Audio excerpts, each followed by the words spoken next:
A paz do Senhor Jesus. Eu quero convidar você a abrir a sua Bíblia nessa manhã, no livro de Atos.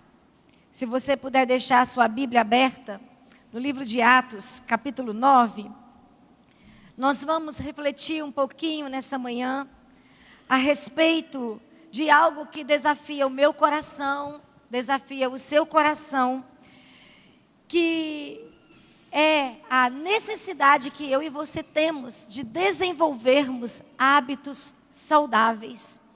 Se nós queremos ser um homem de Deus, se nós queremos ser uma mulher de Deus, nós vamos precisar construir talvez uma nova mentalidade, desenvolver esses novos hábitos para que nós possamos não só permitir o Espírito Santo atuar nas nossas vidas, mas também nós marcarmos a vida das pessoas.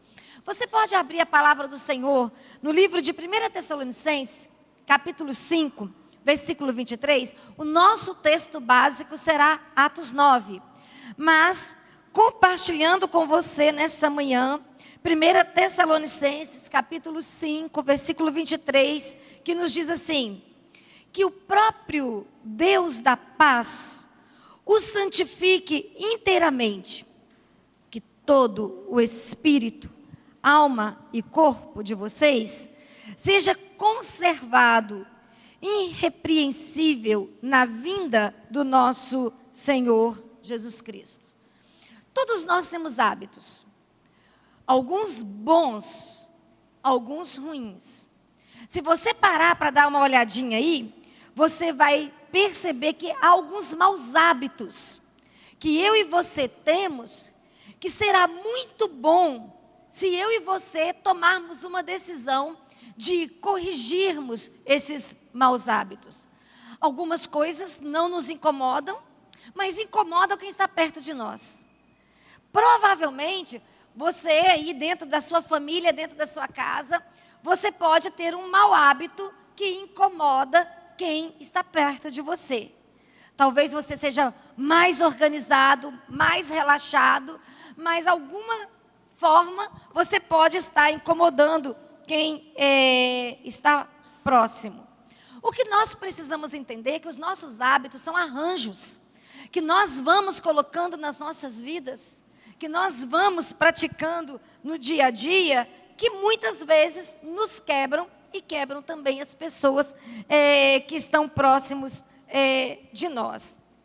Mas o que é desafiador? Eu e você nos conscientizarmos do que precisa ser colocado no lugar e nos esforçarmos para colocarmos, porque esse é o desafio. O desafio nem é somente nos conscientizar, mas é colocar no lugar o que precisamos colocar. Principalmente quando nós somos recém-casados. Vocês já viram o drama dos recém-casados? A pessoa vem com uma cultura, a outra com a outra cultura, e aí tem que juntar essas duas culturas no mesmo ambiente e adequar. Eu me lembro que quando eu me casei, o Ronald era filhinho de mamãe, né? Então ele era aquele que a mãe dava comida na mão, aquele que a mãe colocava a toalha no banheiro, aquele que a mãe lavava a cueca e lavava os sapatos. Aí nós nos casamos. Eu vim de uma vida muito prática. Eu levantava 5 horas da manhã, eu trabalhava na roça o dia inteiro, voltava à tarde para descansar, para no outro dia levantar 5 horas da manhã de novo. Quando eu cheguei no final de semana, que eu percebi que os sapatos estavam no lugar, no canto, para serem limpos, eu perguntei para ele: o que é isso? Ele: a minha mãe fazia isso. Eu falei assim: eu não faço. Então você aprende a fazer, aprende a lavar os seus sapatos, aprende a lavar as suas cuecas, aprende a organizar a sua casa, porque a mamãe fazia, a esposa não vai fazer. Vamos falar sério, é um drama ou não é? É uma crise ou não é? É uma crise. Mas também tinha a minha parte também, que ele não gostava tanto, porque eu sou extremamente organizada. Então tudo tem que estar no devido lugar. Se não estiver no devido lugar, eu vou achar ruim. Eu vou ficar brava. Então, isso também trazia para ele um desconforto muito grande. Porque se as coisas fossem tiradas do lugar, eu já ia reclamar, eu já ia achar ruim. E eu precisei me desorganizar um pouco, para as coisas ficarem melhores, e ele precisou colocar na agenda dos seus hábitos coisas novas que ele nunca tinha feito. Isso no início foi um drama, mas hoje é confortável, hoje é tranquilo, hoje ele já sabe. Gente, quando eu viajo, é uma graça. Sabe o que ele faz quando eu fico 2, 3 dias fora? Ele deixa tudo fora do lugar. Aí quando ele está imaginando que eu estou chegando, ele me manda uma mensagem: que hora que você chega? Eu chego tal hora, previsível assim. Aí ele vai dar faxina na casa, colocar tudo no lugar, né? Para eu chegar, está tudo arrumado. Aí quando eu chego, está tudo organizadinho. Aí ele dá aquela risada e fala assim: estava tudo desorganizado, mas eu sabia que você ia chegar, eu organizei tudo. Então eu quero dizer para vocês, hábitos. E se tem hábitos na nossa vida familiar, e se tem hábitos na nossa vida cotidiana, também tem hábitos na nossa vida espiritual. Tem hábitos na nossa vida de andar com Deus, bons e ruins. E é sobre isso que eu quero conversar com vocês nesta manhã. É sobre isso que eu quero falar com vocês nesta manhã, baseado em Atos capítulo 9. Atos capítulo 9 traz uma das histórias lindas da Bíblia. Porque Atos capítulo 9 vai trazer a experiência de Paulo, vai trazer reflexos da vida de Paulo. Um homem que foi transformado, um homem que teve o seu nome mudado, um homem que teve a sua mente mudada, um homem que teve seu comportamento transformado. Então, baseado na experiência desse homem, eu quero desafiar você a se enxergar. Eu quero desafiar você a se olhar. E o que acontece então com Paulo? Se você vai para Atos capítulo 9, versículo 3 e versículo 6... vai estar trazendo um relato para nós da viagem de Paulo, quando ele estava indo para Damasco. E a ida dele para Damasco tinha um princípio, vamos dizer assim, uma estratégia. Ele ainda era o Saulo e ele estava na busca pelos novos cristãos.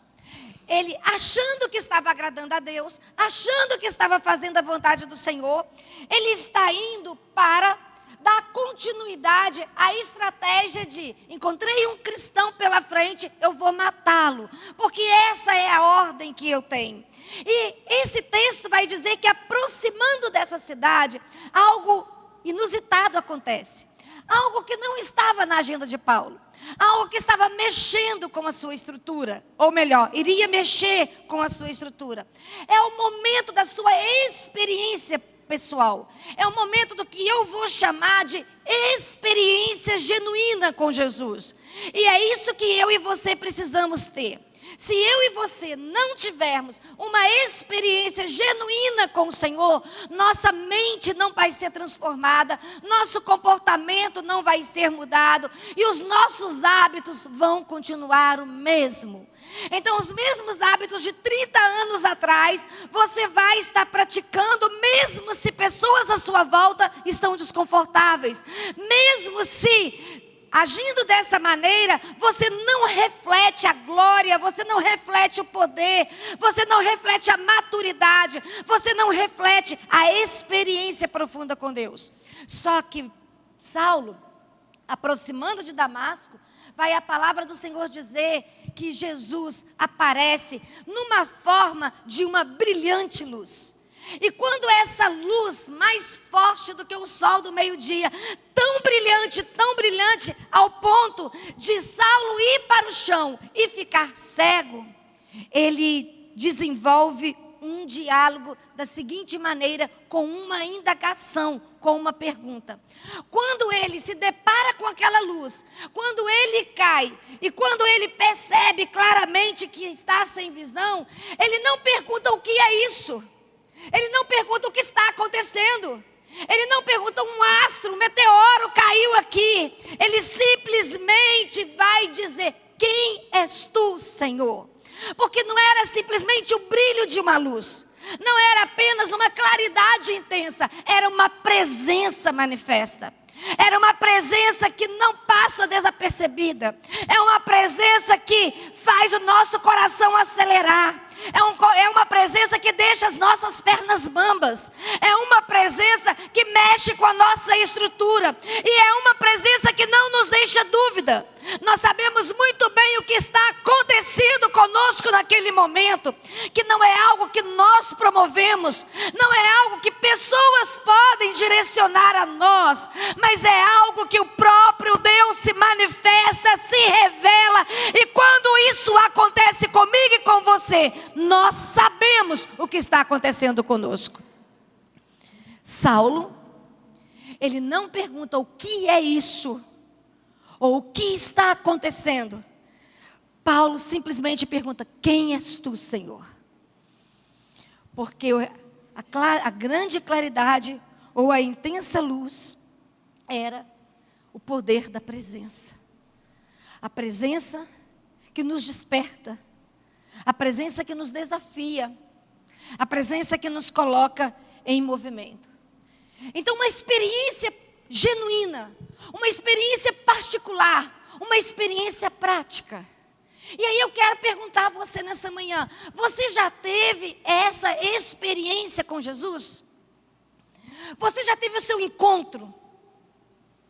Você já teve a sua experiência de forma que marcou tanto você, que você sabe definir o antes e o depois daquele momento?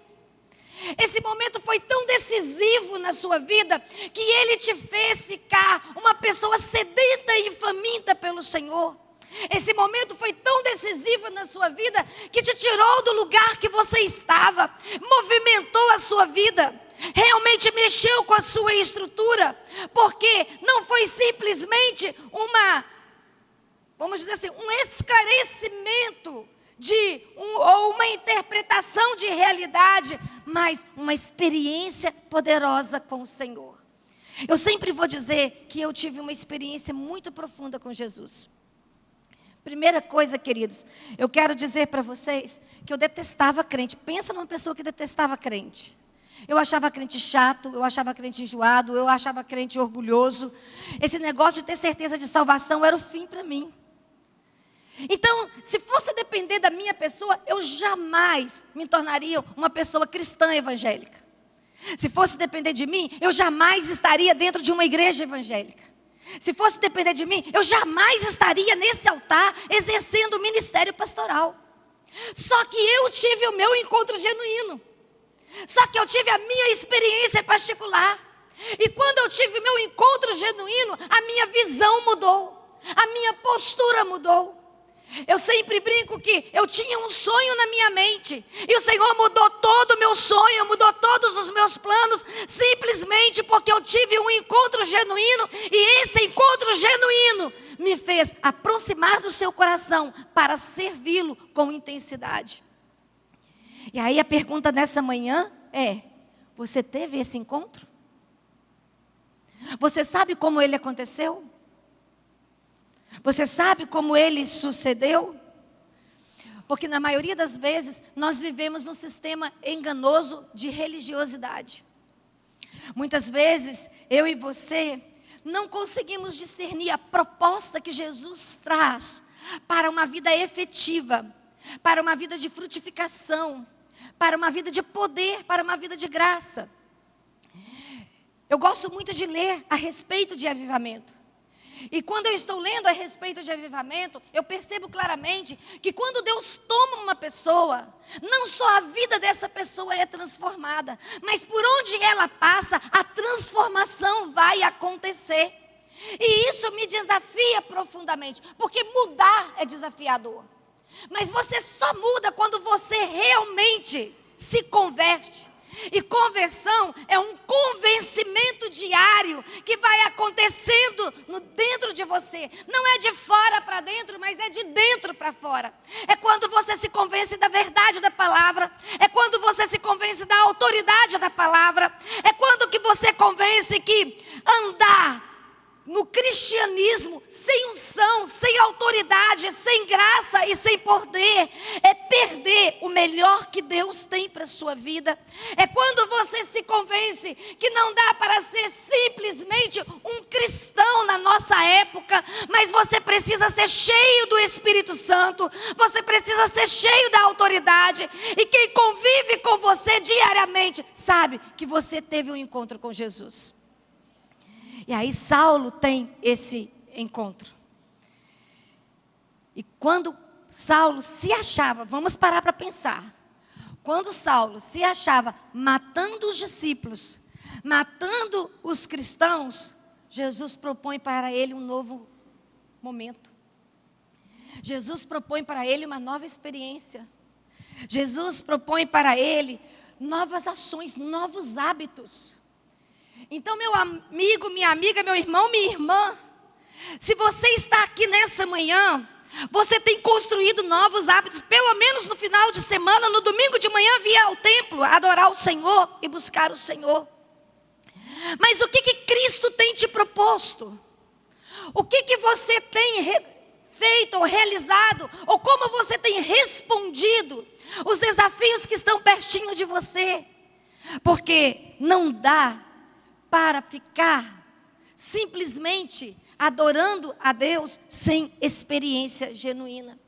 E quando eu olho para a palavra do Senhor, a palavra do Senhor vai nos desafiar no livro de 1 Coríntios, capítulo 1, do versículo 19, que mudança de hábito tem a ver não somente com a introspecção, mas com o autoexame. Então eu vou fazer uma introspecção e eu vou mudar de hábitos? Não, meu querido. Você só vai mudar de hábitos se você for para essa palavra e você perceber quais mudanças você precisa realizar na sua vida. Porque nós colocamos muitas coisas. Hoje, quem aqui nesse templo não tem o hábito de levantar de manhã e primeiramente pegar o celular, olhar o WhatsApp, olhar o Instagram, ver o que está acontecendo? A maioria de nós fazemos isso daqui. Novos hábitos que colocamos no tempo moderno nas nossas vidas. Agora, quem de nós aqui estamos guardando o hábito de todos os dias mantermos a nossa vida de oração, mantermos a nossa vida de leitura da palavra, manter a nossa vida de contemplação, manter a nossa vida realmente de rendição, de entrega? Quem de nós aqui estamos mantendo esses bons hábitos? Porque nós colocamos 2 horas a mais no nosso dia nas redes sociais, mas não acrescentamos 20 minutos a mais na nossa vida de experiência, na nossa vida de entrega, na nossa vida de adoração, de oração e de contemplação. Porque é muito fácil eu e você orar, porque nós queremos que Deus abençoe o nosso dia, nós queremos que Deus abençoe nossa família, nós queremos que Deus abençoe nossa comida, nós queremos que Deus abra portas novas para nós. Mas eu estou perguntando aqui, quem está colocando na sua agenda não só o clamor, não só a solicitação, não só o pedido, não só a necessidade de ser agraciado, mas o objetivo de contemplar ao Senhor? Porque a contemplação tem sido arrancada da nossa agenda. Muitas vezes nós oramos no carro, nós oramos fazendo a comida, nós oramos lavando a roupa, nós oramos enquanto nós estamos dando faxina na casa, quando nós estamos lá no escritório. Mas eu estou falando de experiência genuína. Eu não estou falando de necessidade de ser suprida. Eu estou falando de experiência genuína. Eu vou pedir para que Deus faça tudo isso por mim. Eu vou pedir que Deus me abençoe, eu vou pedir que Deus me sustente, eu vou pedir que Deus me agracie. Mas eu também tenho tempo para adorá-lo e eu tenho tempo para contemplá-lo. Eu gostaria que você fosse muito honesto com você. Quantos minutos essa semana você teve de contemplação? Quantos minutos você teve essa semana de adoração? Oração eu sei que você fez. Pedir, eu sei que você pediu. Clamar, eu sei que você clamou. Mas eu não estou te perguntando o quanto que você orou, o quanto que você clamou, o quanto que você pediu. Eu estou perguntando quanto de tempo essa semana você adorou e você contemplou. E se você for muito honesto comigo, eu acredito que tem muito pouca gente aqui nessa manhã que teve 5 minutos de contemplação, que teve 5 minutos de adoração. E aí eu estou chamando você nessa manhã, que Paulo era um cristão religioso, com uma missão na verdade era um judeu, né? religioso, na decisão de matar os novos cristãos, porque ele estava achando que estava agradando a Deus. Ele estava obedecendo a Deus. E quando eu e você não temos uma experiência genuína com Cristo, eu e você estamos fazendo um monte de coisa. Nós não estamos matando os novos cristãos. Nós não estamos perseguindo a igreja. Nós não estamos dificultando o evangelho. Às vezes nós estamos até com algumas tarefas achando que estamos promovendo o evangelho quando estamos promovendo a nós mesmos. Mas eu quero dizer para você nessa manhã, que quando ele tem a sua experiência com Jesus, a sua vida foi mudada. Então eu quero saber quando você teve a sua. Eu quero saber o que essa experiência trouxe para você. Quais foram os hábitos transformados. Como que a sua postura mudou e a sua mentalidade mudou. Porque é isso que vai definir o quanto realmente nós tivemos de experiência genuína com esse Deus.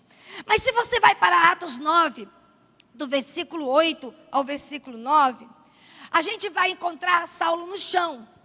Nós vamos encontrá-lo caído. Nós vamos encontrá-lo abrindo os olhos. E quando ele abre os olhos, nós vamos nos deparar com a surpresa que ele está cego. Nós vamos nos deparar com a surpresa que ele não consegue enxergar. E nós vamos também perceber que ele, por essa questão, ele entra num ambiente, vamos dizer assim, aonde ele está, sem se alimentar.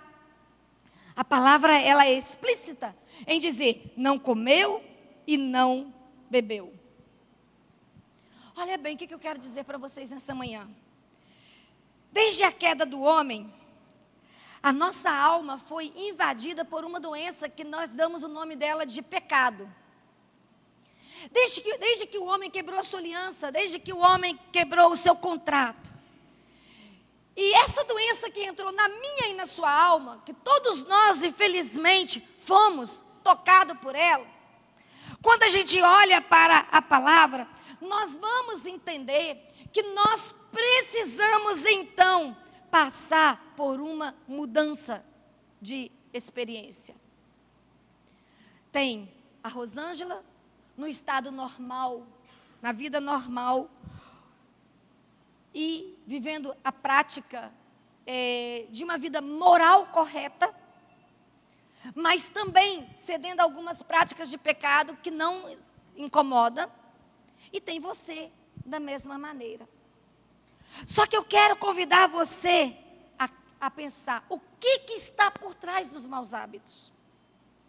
Porque nessa manhã, eu não estou desafiando você, que você tem que fazer uma mudança extravagante na sua vida.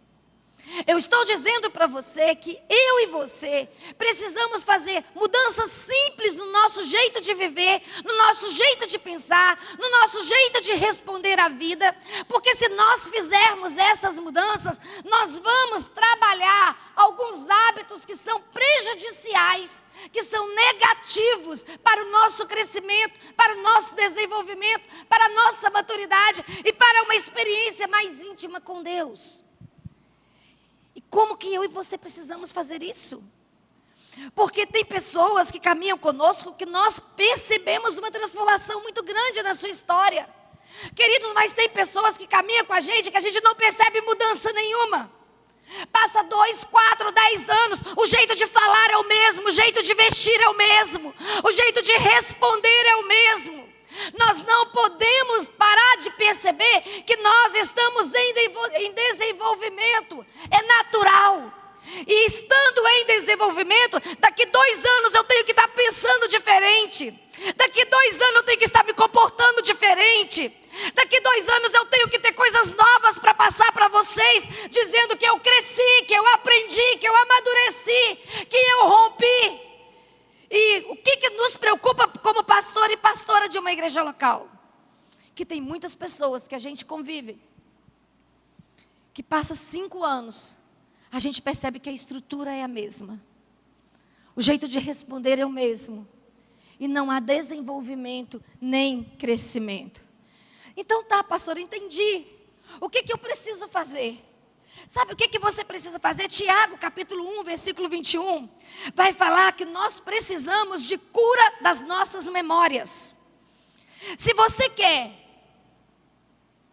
criar hábitos novos, se você quer crescer, se alargar, romper, esticar, se você quer amadurecer, você vai precisar permitir os lixos do passado serem lançados fora e arrancados mesmo da sua vida.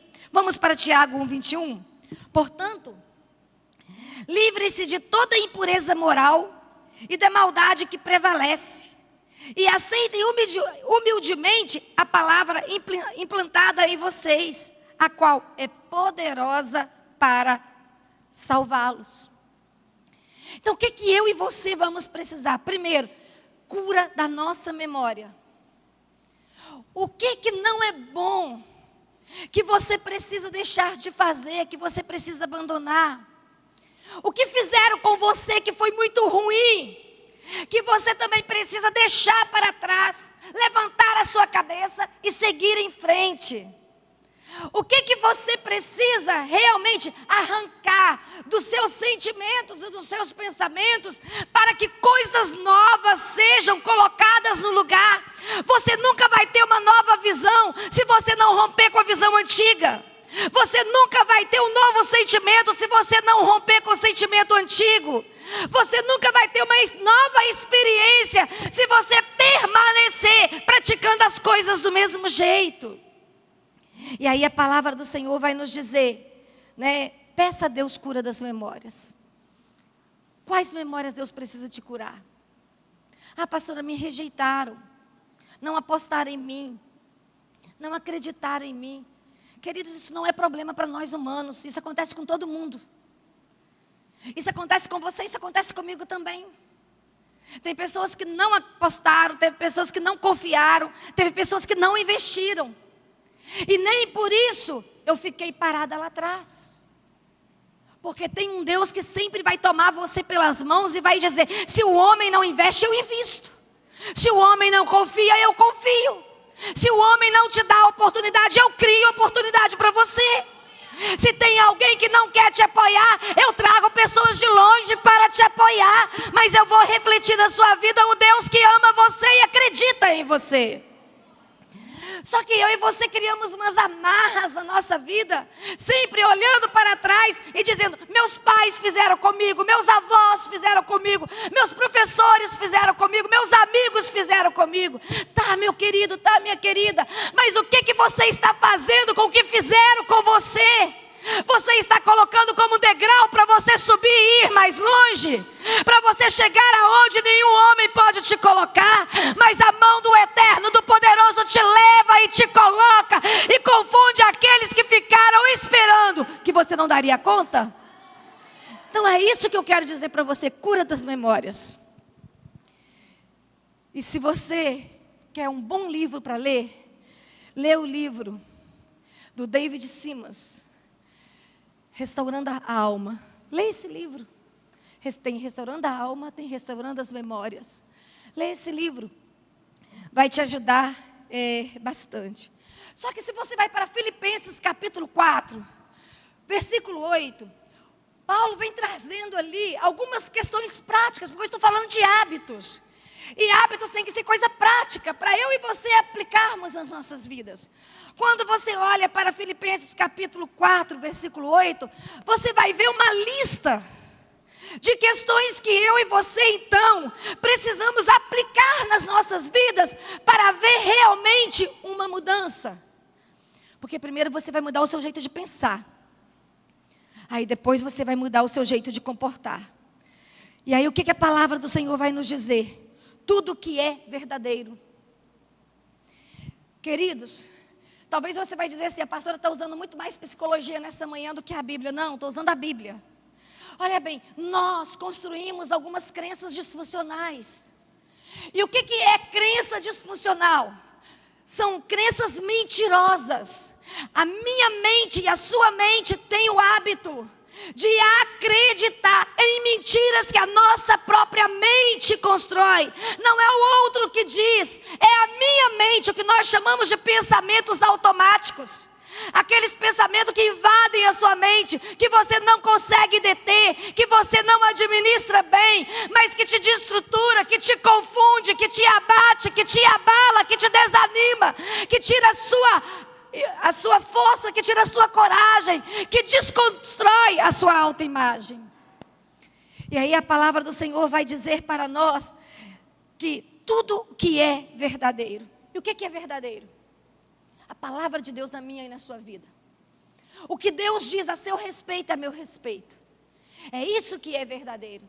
Se a minha mente pode me trapacear, se os meus pensamentos podem serem pensamentos distorcidos, então baseado nessa palavra poderosa que produz cura e libertação, eu vou fazer as correções dessas crenças disfuncionais, eu vou me colocar no lugar aonde que eu tenho que me colocar e vou discernir qual é a voz do Senhor no meu coração.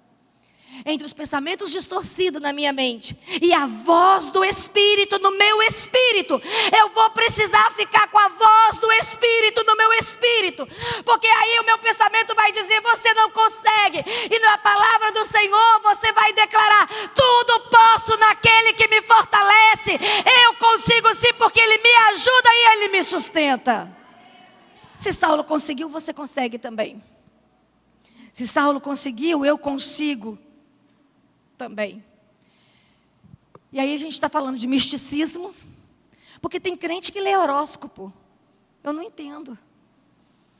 Como pode um crente ler horóscopo? Me fala. Mas tem crente que lê. Então, o misticismo que muitas vezes está arraigado dentro de nós, os conselhos de autoajuda, nada contra isso. Não estou criticando nenhuma linha de automotivação aqui, de forma alguma. A pastora está criticando o coach? Não, também tem formação em coach, gente. Não estou criticando, não. Eu estou dizendo para vocês o seguinte, que eu conheço as ferramentas da psicologia. Eu conheço as ferramentas do coach. Mas não tem nada mais profundo, poderoso do que o poder da palavra de Deus revelada à sua vida. Porque o poder da palavra de Deus revelada na sua vida te dá o que nenhuma ferramenta te dá. Porque a ferramenta, ela pode te dar autoconfiança, mas a palavra te dá libertação, a palavra te dá cura, a palavra te dá restauração. E o que eu e você precisamos é de cura e libertação para vivermos uma vida sem maus hábitos. Só que se você continua olhando para essa palavra, vai dizer: tudo que é aceitável. Então tudo que é desonesto, tudo que é mentiroso, tudo que é falso, eu e você precisamos arrancar de dentro de nós. A palavra continua dizendo que tudo que é respeitável, tudo que é justo. E o que é justo? Toda impureza moral. A gente olhando para a palavra, toda impureza espiritual, toda impureza que possa tirar, roubar o poder e a graça de Deus nas nossas vidas. A gente tem falado muito de posicionamento. Quem está ligadinho nas redes sociais aí, acompanhou a marcha para Exu que teve em São Paulo. E quem acompanhou a marcha que teve para Exu em São Paulo, viu a multidão que foi para a rua. Sem nenhum constrangimento de danças, de ritos, de ofertas, sem nenhum constrangimento. Agora, por que eu e você estamos muitas vezes numa postura de termos vergonha de sermos autênticos, de sermos extravagantes, de sermos apaixonados, de sermos sedentos, de sermos reais, de sermos honestos, de sermos transparentes, representando e apresentando esse Deus que nós dizemos amar e que levantamos no domingo de manhã para virmos aqui dizer: Ele é real nas nossas vidas. Porque se Ele não fosse, você não estaria aqui. O que nos leva a nos silenciar diante de todas as berrações que estão acontecendo no nosso tempo, e a igreja intimidada nas quatro paredes? E a igreja sem uma voz profética nas ruas dizendo: o nosso Deus está vivo e nós precisamos mudar a cultura, e nós precisamos influenciar a realidade, porque nós somos uma igreja viva, onde Ele age, onde Ele move, onde Ele fala. Então tudo que é justo, lembranças de pecados praticados. Meu querido, eu vou dizer para vocês que eu acredito, tem uma galera aí que não acredita, tem uma galera aí que ministra contra, nada contra quem ministra contra, cada um tem sua experiência. Mas eu acredito em maldições que muitas vezes prendem a minha vida e prendem a sua família. Eu tenho experiência prática de quebra de maldições na minha história, na história da minha família, para Deus gerar cura e Deus gerar libertação. Mais do que teoria, nós temos que falar de experiência. E, infelizmente, a nossa prática de pecado traz consequências que nos aprisionam, traz consequência que nos defraudam. E quem conhece meu testemunho aqui sabe muito bem que eu já falei de inúmeras defraudações, e que eu precisei me posicionar diante do Senhor, e eu precisei me posicionar diante do inferno. Então eu quero dizer para você uma coisa: eu creio no perdão dos pecados. A partir do momento que você vai para a cruz, que você confessa Jesus como seu único e eterno Salvador, eu creio, quando você confessa os seus pecados, você é perdoado. Mas eu creio também no que a palavra do Senhor vem nos orientar, que confissão para Deus promove perdão dos nossos pecados. Mas é a confissão para o homem, é rasgar o coração, é ter alguém para nos fazer cobranças, é ter alguém para olhar nos nossos olhos e perguntar o quanto estamos sendo transformados, que promove a nossa cura e a nossa libertação. Porque confissão para Deus abre caminho do perdão, mas confissão para o homem abre o caminho da cura. E tem muita gente perdoado que ainda não foi curado. Se a igreja perdoada fosse uma igreja curada, nós não teríamos prática de pecado dentro da igreja. Talvez você possa ficar escandalizado com o que eu estou dizendo. Mas se a igreja perdoada fosse uma igreja curada, um homem que pediu perdão a Deus do adultério nunca mais adulteraria. Uma mulher que pede perdão pelas mentiras nunca mais mentiria. Um empregado, um funcionário que não cumpre com excelência o seu trabalho contratado, nunca mais seria irresponsável, disperso, enrolão, preguiçoso no seu ambiente de trabalho.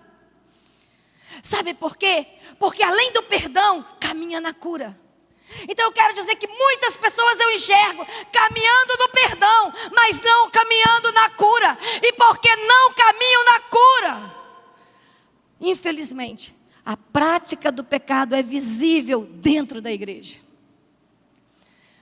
Tem abundância de perdão, mas tem privacidade de cura, porque não entende o princípio da palavra. E aí Paulo vai dizer que nós precisamos ser justo, mas não só justo, mas valorizar também o que é puro. E aí essa impureza moral, essa impureza sexual, essa impureza ministerial, por que não dizer? Precisa ser arrancada de nós, precisa ser tirada de nós. Mas fala também de boa fama. Tudo que é de boa fama. E é muito estranho nós encontrarmos um crente caminhando na trilha do perdão, que permanecem com os mesmos vícios, drogas, bebidas, pornografias e tantos outros. Falar mal dos outros. Porque não é só as grandes coisas que nos escandalizam. Jesus já orientou que antes de tirar a trava do olho do outro, tem que tirar o cisco do nosso. Porque o cisco, a trava que leva para o inferno é o cisco também que leva. Porque às vezes, queridos, a gente fica achando que o inferno é o lugar de governo de Satanás. Não. Entenda o que é o inferno. O inferno é o lugar de punição de Satanás. Mas o lugar de governo de Satanás é na terra. Não é no inferno. Não é no inferno que Satanás governa, é na terra que ele governa. O inferno vai ser o lugar da sua punição. Então eu quero dizer para você que se eu abro brecha na minha vida, ele vai transitar, ele vai mexer, ele vai tocar. E se não há pureza em mim, se não há pureza na minha vida cotidiana, então eu vou me voltar para essa prática de vícios. Porque tudo que é justo, tudo que é de boa fama. Então, as memórias do meu passado sujo, da minha prática imoral, precisa ser apagada, precisa ser tirada. Eu fui perdoado e eu estou curado, aleluia. Eu vou triunfar, eu vou caminhar. Mas nós precisamos pedir então também, e aí Isaías capítulo 26, 3, traz um respaldo muito lindo para nós, a vida de equilíbrio. E o que vai te trazer equilíbrio? Meu irmão, minha irmã, o que vai te trazer equilíbrio são os seus pensamentos. Se a sua mente não for sã, o seu corpo todo é adoecido. Se o seu pensamento não for bom, tudo em você é ruim. E aí Isaías 26, 3 vai dizer: Tu, Senhor, guardará em perfeita paz aquele cujo propósito ou cuja mente está firme, porque em ti confia. E aí eu e você somos desafiados, então, uma real transformação. Uma real transformação na minha e na sua vida.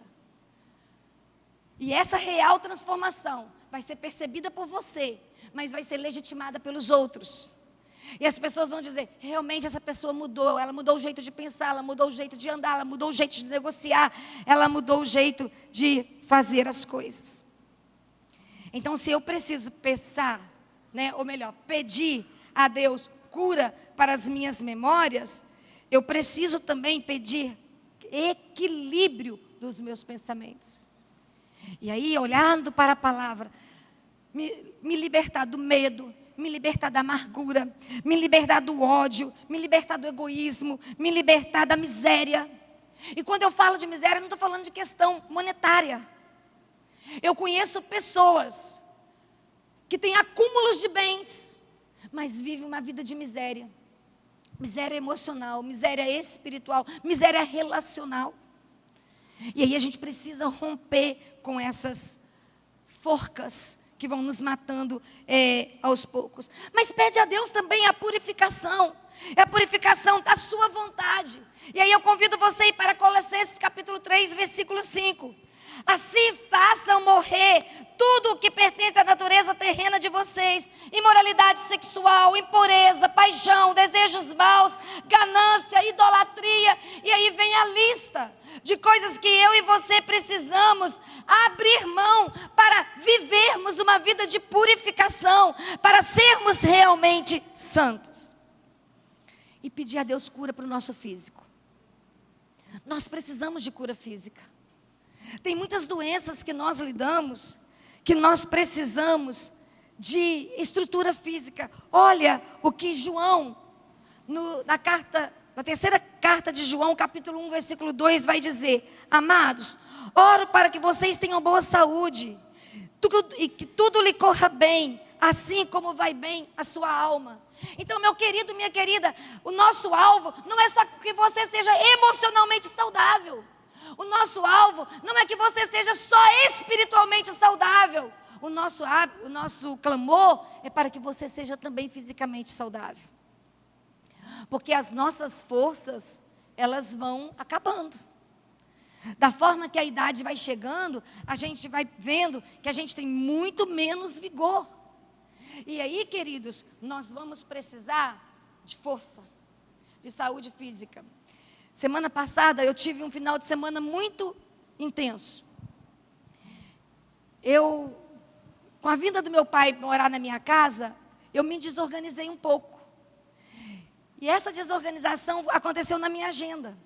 Então, algumas coisas que foram entrando na minha agenda, eu fui deixando de atualizar e acabei vivendo um choque de agenda, assim, sufocante.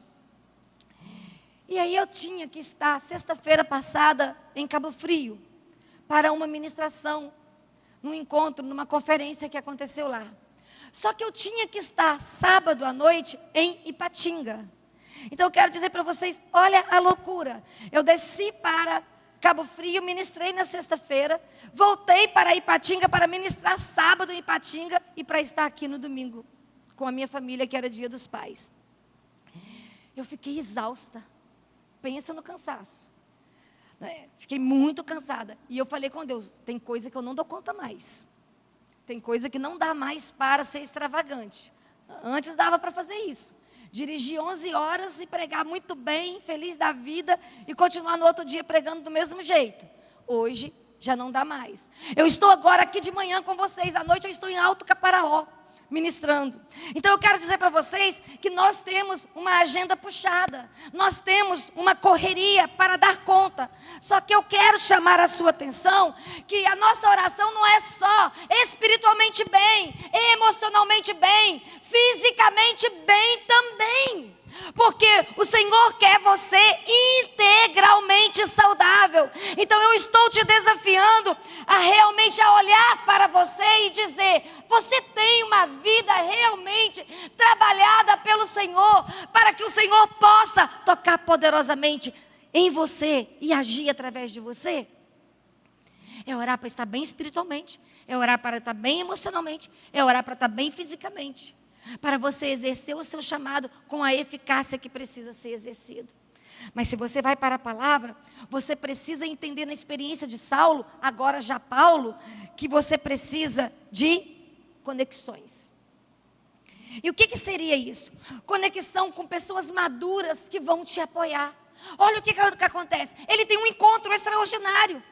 Ele vê a presença, ele sabe que é a presença que ele pergunta, quem és tu, Senhor? Ele sabe que ele não estava diante de uma situação comum, ele estava diante de uma experiência sobrenatural, extraordinária.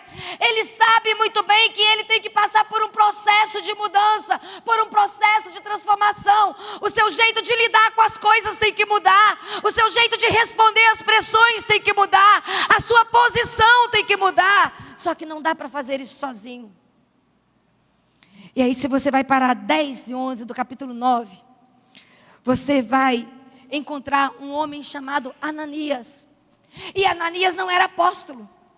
Ananias não era um homem que tinha título.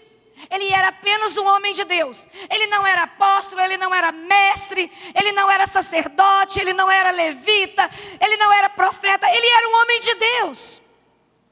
E a palavra do Senhor vai dizer que esse discípulo amado, chamado Ananias, que conhecia Jesus, que andava com Jesus, que sabia quem ele era e tinha vida transformada, foi provocado pelo próprio Deus, que aparece para Saulo. E aí Saulo ouve a seguinte orientação: olha, se levanta, porque você não vai ficar desamparado para ficar só nessa experiência. E é aqui que eu quero te dizer. Tem muita gente que fica só na experiência. Ah, eu fui na conferência X, Deus fez isso e ficou lá. Ah, eu fui no monte, Deus falou isso e é só isso. Eu quero dizer para você que quando Deus, Ele inicia algo na sua vida, é realmente, queridos, intransferível. Mas se é intransferível, também não é simplesmente algo único para um momento e para um tempo. Se Deus está te ungindo, se Deus está te levantando, você vai precisar entender que tem uma movimentação dinâmica de Deus, que você precisa ser renovado de tempo em tempo. A cada tempo você precisa de uma nova unção, a cada tempo você precisa de uma nova experiência, a cada tempo você precisa de um novo banquete da presença do Senhor. Senhor, de uma nova revelação, de um novo toque. O tanque de gasolina que eu abasteci para ir em Cabo Frio não deu para voltar para casa. Tive que colocar outro. O mesmo tanque de gasolina que eu coloquei para voltar para casa não vai me levar em Caparaó hoje. Eu tenho que colocar outro. Então eu quero dizer para você que a unção tem a mesma dinâmica. O que você recebeu há 10 anos atrás foi para aquele tempo, foi para aquele momento. Precisa algo novo de Deus acontecer na sua vida agora. Precisa algo novo de Deus acontecer hoje. Precisa de uma nova visão chegar até você. Precisa de uma nova revelação queimar a sua alma. Precisa de uma nova experiência acelerar o que Deus tem para fazer com você. E aí Deus diz, né, para aquele homem, olha bem. O Senhor o chamou numa visão. Olha o que Deus faz. Ananias. Aí Ananias conhecia Jesus. Conhecia o Senhor. Eis-me aqui, Senhor, respondeu. Vá à casa de Judas, na rua chamada direita, e pergunte por um homem de Tarso chamado Saulo. Ele está orando. O que eu quero dizer para vocês? Ninguém vai responder o chamado de Deus, na medida que Deus tem para fazer através de você, se não tiver alguém de Deus para te ajudar a chegar no seu destino. Às vezes nós somos orgulhosos achando que nós damos conta sozinhos, que nós vamos estudar sozinho, que nós vamos orar sozinho, que nós vamos jejuar sozinho e que nós vamos chegar lá sozinho. Você está muito equivocado, você está muito enganado. Todas as vezes que Deus trazer uma unção para a sua vida, Deus vai levantar alguém para ter peso de autoridade sobre você, para dizer o que você precisa corrigir, o quanto você precisa melhorar e o quanto você tem que avançar.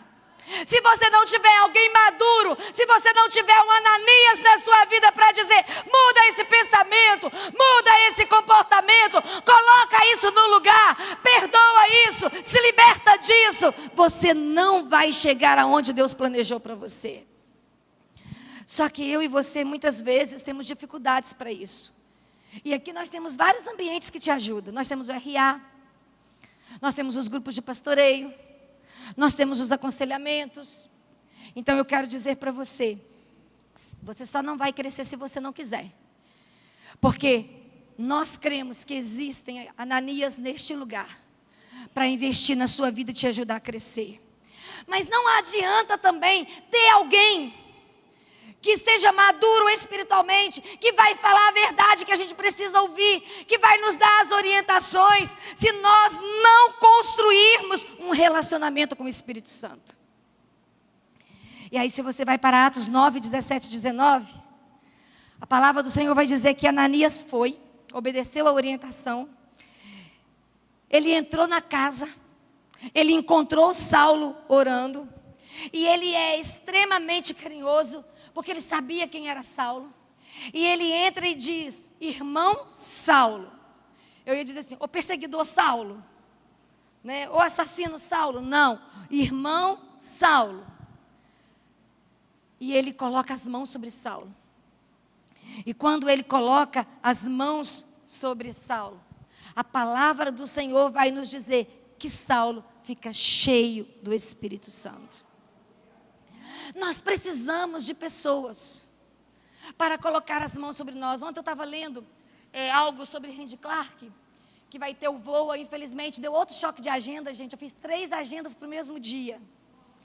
Então tinha o Voa, tinha uma conferência na Igreja Nazareno de Vila Velha e na Igreja Metodista também. Então,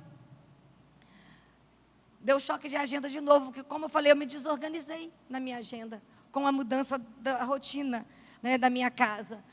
E aí, queridos, não vou poder estar no Voa e infelizmente não vou poder ouvir esse homem ministrar mais uma vez.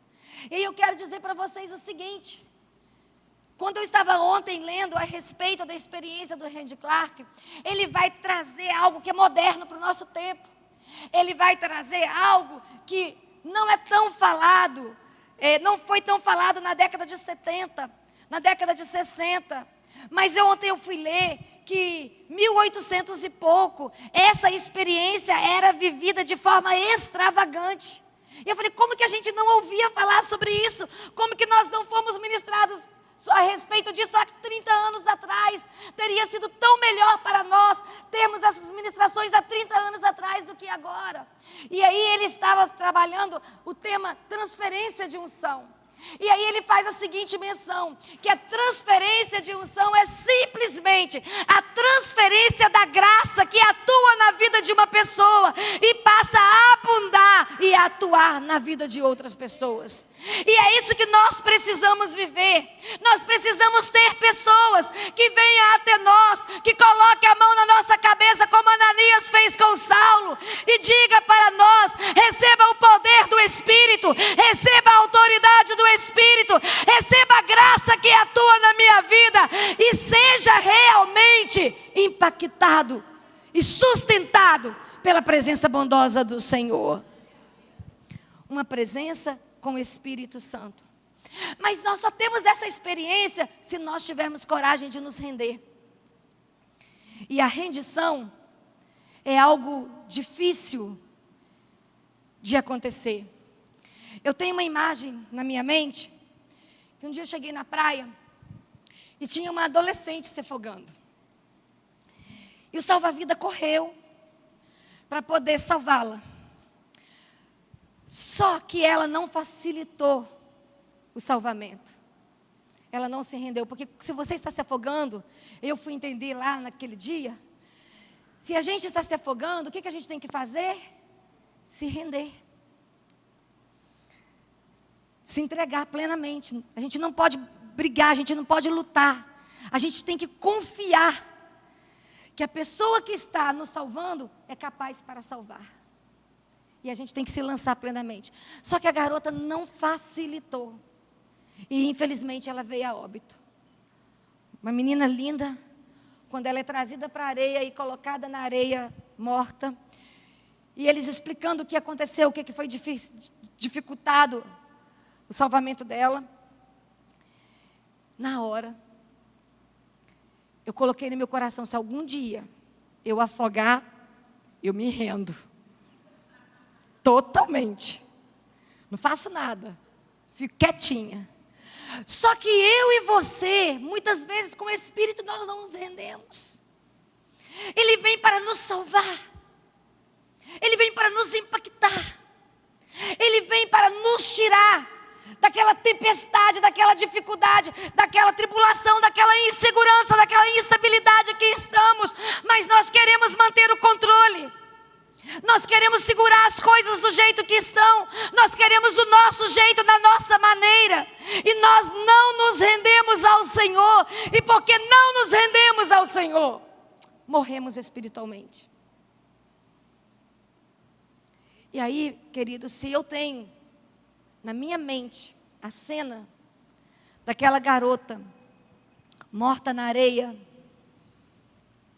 porque não facilitou a sua salvação, nós podemos dizer que nós temos uma fotografia de muitas pessoas rígidas, que não se rendem ao Espírito Santo, e que não acreditam que uma pessoa pode colocar as mãos sobre nós, e nós nos enchermos da graça do Senhor, e a nossa vida ser totalmente transformada. Mas pastora, precisa de alguém? Não, irmão, não precisa. Cada um tem uma experiência. Eu sempre vou falar o seguinte, a minha experiência foi diferente. Vou recontar, porque eu já recontei 1000 vezes, mas vou recontar mais uma vez. Eu estava num encontro de Semana Santa ali em Divino. E nós estávamos num colégio. E o pastor Aladi estava pregando sobre a graça de Deus, pregando sobre o Espírito Santo. E eu me lembro que eu chorava muito naquela noite. Só que tinha algo que me impactava. Tinha algo que me amedrontava. Já contei para vocês inúmeras vezes que era uma mulher que tinha um cântico em espírito. E ela tinha um cântico como se era um lobo uivando. E eu fiquei com muito medo daquilo ali. Primeiro que eu achei que era macumba. Segundo, que aquilo me dava pavor. Terceiro, que eu falava, nunca vou querer ficar com aquela mulher uivando ali, ó, igual lobo ali, ó, jamais. Pela minha estrutura. Só, queridos, que depois que passou aquele medo, que passou aquela angústia, que eu cheguei até o pastor dizendo, pastor, eu estou com medo, isso para mim é macumba. E ele disse, não, minha filha, não é. Peça somente ao Espírito Santo que te visite. Peça somente ao Espírito Santo que enche a sua vida, que transborde em você. Queridos, frio de divino, vocês sabem como que é, né? De abril de divino. Eu estava com os 3 casacos. Um fogo foi me queimando. E eu fui tirando os casacos. Só que eu, graças a Deus, não uivei, nunca uivei. O Espírito Santo respeita a gente. Graças a Deus, eu não vi anjo, eu não vi demônios, eu não falei línguas, eu não fiz nada, gente. Só aconteceu uma coisa comigo. Eu ali, angustiada, ajoelhada, falando com Deus que eu estava com medo de tudo aquilo ali que eu estava vendo. Mas apesar do meu medo, eu queria uma experiência particular com Ele. Apesar do meu medo, eu queria ser tocada. Apesar do meu medo, eu queria a presença dEle na minha vida. Eu senti como se uma pessoa aproximasse de mim. A gente sente quando alguém aproxima da gente, não sente? Como se alguém aproximasse de mim. Mas eu não senti ninguém me tocar. E naquele momento que eu senti que alguém se aproximasse de mim, eu senti um líquido gelado caindo sobre a minha cabeça e escorrendo sobre a minha cabeça. E eu quero dizer para vocês que a partir daquela experiência eu nunca mais fui a mesma pessoa. A partir daquele momento, eu voltei para casa com autoridade para mudança de caráter. Eu voltei para casa com estrutura para mudanças de hábitos. Eu voltei para casa decidida a andar com Deus e servir ao Senhor e amar o Senhor. E é tão interessante, queridos, eu vou dizer para vocês que são alguns registros, algumas marcas que Deus deixa na nossa caminhada, todas as vezes que tem algo extraordinário acontecendo na igreja, todas as vezes que Deus está usando a minha vida para fazer algo diferente, ou uma libertação, ou uma cura, ou uma restauração, todas as vezes que o Espírito Santo está me usando com graça e poder, eu sinto o mesmo líquido gelado derramado de novo sobre a minha cabeça. É impressionante. Todas as vezes que eu estou pregando ou que eu estou orando por alguém, que eu sinto aquele líquido gelado cair sobre a minha cabeça e escorrer, eu sei que algo diferente Deus está fazendo, eu sei que Deus está movendo na vida de alguém, e logo depois eu recebo notícias de uma cura, de uma libertação, de uma palavra profunda que transformou a visão de alguma pessoa naquele lugar. Então eu quero dizer para vocês, Deus não é colocado em caixinhas. E Ele não tem uma forma só de agir. Eu estou dizendo para vocês que eu tive uma experiência que ninguém colocou as mãos sobre a cabeça e ministrou sobre mim. Mas eu estou dizendo para vocês que depois da minha caminhada, muitos homens de Deus e mulheres de Deus colocaram as mãos sobre a minha cabeça para ministrar graça, autoridade e unção. E eu recebi. Mas eu estou dizendo para vocês que Ananias colocou as mãos sobre Saulo, e Saulo foi cheio do Espírito Santo. O que você precisa nessa manhã? Eu gostaria de convidar você a colocar-se de pé. E eu gostaria de perguntar para você, o que você precisa mudar nessa manhã? Nós falamos da auto-introspecção, né? Nós falamos da avaliação. Eu tenho maus hábitos. Você também tem. Quais você precisa deixar no altar nessa manhã? Quais você precisa deixar? Que unção Deus precisa trazer sobre a sua vida para você voltar para casa com uma estrutura diferente nessa manhã? Você tem um Ananias na sua vida? Você tem alguém que você pode chegar para essa pessoa e dizer assim, me orienta, me ajuda a discernir, me ajuda a corrigir. Você tem um Ananias na sua vida que pode colocar as mãos sobre você nessa manhã e dizer sobre você nesse dia, nessa semana, olha, receba cura, receba renovo, receba autoridade, receba unção. Você tem isso na sua vida nessa manhã? Querido, eu quero muito que o Espírito Santo te visite. E eu quero muito que o Espírito Santo te renove. Porque quando nós somos renovados, nós paramos de murmurar. Nós saímos do lugar da vitimização. Nós nos posicionamos corretamente e nós enfrentamos as nossas lutas com coragem. Então eu quero convidar você nesse momento, você que se enxergando com coragem nessa manhã, diz assim: oh Deus, eu preciso da correção de alguns hábitos na minha vida, meu jeito de falar, meu jeito de pensar, meu jeito de lidar com os problemas, eu preciso de estrutura. E para isso eu preciso de unção. Eu preciso de um Ananias na minha vida, não só me orientando, mas colocando as mãos sobre mim e me fortalecendo.